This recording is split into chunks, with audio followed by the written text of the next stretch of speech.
بسم الله الرحمن الرحيم. الرحمن علم القرآن، خلق الإنسان علمه البيان. الشمس والقمر بحسبان، والنجم والشجر يسجدان. والسماء رفعها ووضع الميزان، ألا تطغوا في الميزان، وأقيموا الوزن بالقسط ولا تخسروا الميزان. والأرض وضعها للأنام، فيها فاكهة والنخل ذات الأكمام، والحب ذو العصف والريحان.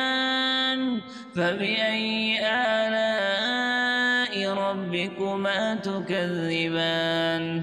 خلق الإنسان من صلصال كالفخار، وخلق الجن من مارج من نار.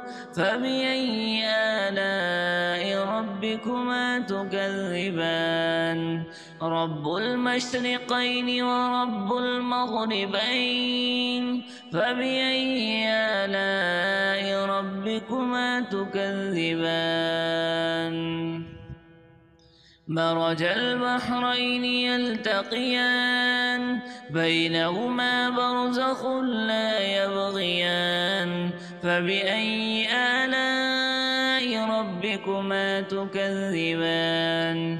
يخرج منهما اللؤلؤ والمرجان. فبأي آلاء ربكما تكذبان؟ وله الجوار المنشآت في البحر كالأعلام. فبأي آلاء ربكما تكذبان؟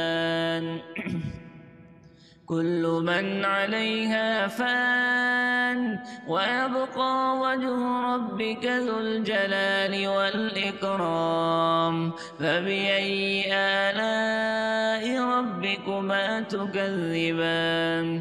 يسأله من في السماوات والأرض كل يوم هو في شأن. فبأي آلاء ربكما تكذبان؟ سنفرغ لكم أيها الثقلان. فبأي آلاء ربكما تكذبان؟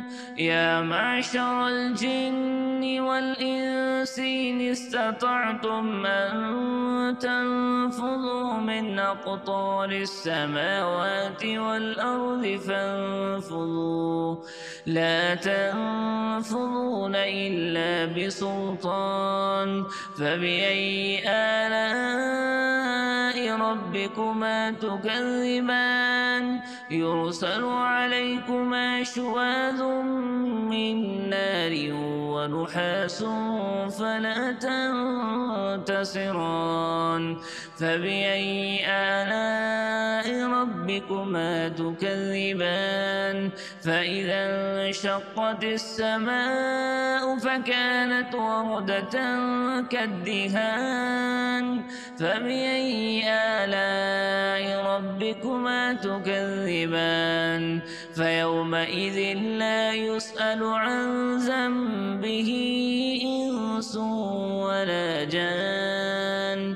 فبأي آلاء ربكما تكذبان؟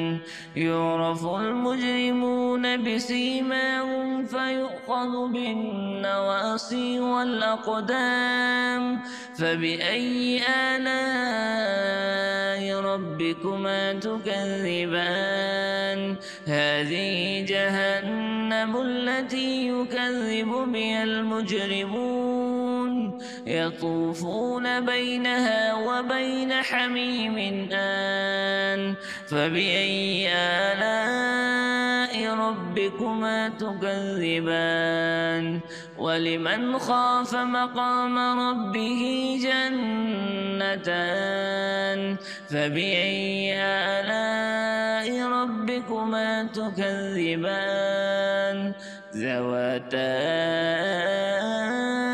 أفنان فبأي آلاء ربكما تكذبان فيهما عينان تجريان فبأي آلاء ربكما تكذبان فيهما من كل فاكهة زوجان فبأي آلاء ربكما تكذبان متكئين على فرش بطائنها من استبرق وجنى الجنتين دان فبأي آلاء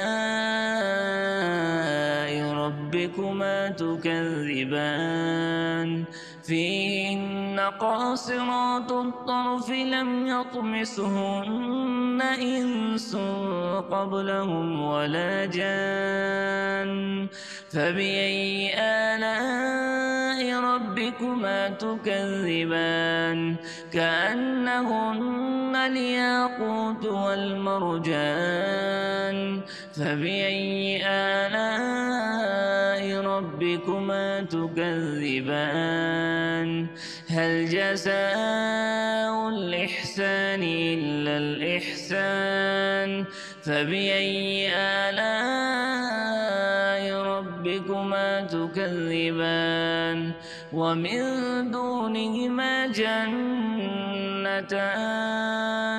فبأي آلاء ربكما تكذبان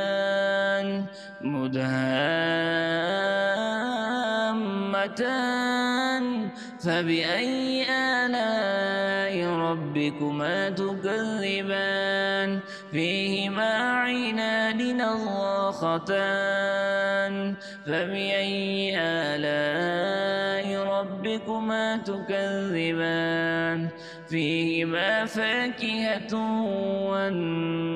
فيهما فاكهة ونخل ورمان فبأي آلاء ربكما تكذبان فيهن خيرات حسان فبأي آلاء ربكما تكذبان حور مقصورات في الخيام فبأي آلاء ربكما تكذبان لم يطمسهن إنس قبلهم ولا جان فبأي آلاء ربكما تكذبان متكئين على رفرف خضر وعبقري حسان فبأي آلاء ربكما تكذبان تبارك اسم ربك ذي الجلال والإكرام